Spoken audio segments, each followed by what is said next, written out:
10 gün boldu деп атасыз иштегениме.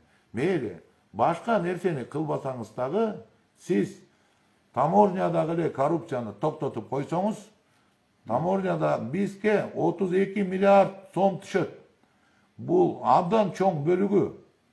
32 миллиард сом түшөт. 32 миллиардтан бардык эл билет. Жарымысы урдалып атат коррупциядан. Кээ бирлери айтып атыптыр, мен урдап алдым эле, келип акча төлөп берейин. Ана мени куткарып коюңуз деп, акча төлөп кеткенди, аны да жарыя кылып айтып атасыңар.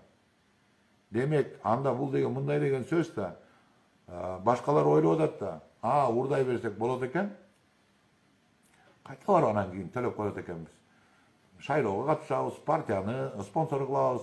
Анан ошодон өтпөй, бирге жетпей калса, кайта барып ушинтип кутулуп кетебиз деген ойду жараткан жоксузбу, урматтуу Сагын мырза?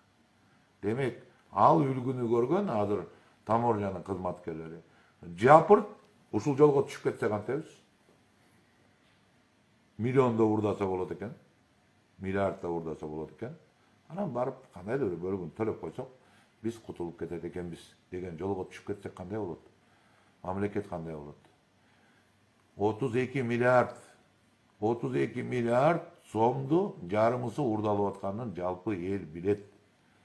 32 миллиард сомго биз мындайча айтканда 25 же 35 миллион долларга алмаштырып алдык да. Ошол 32 миллиард сомду.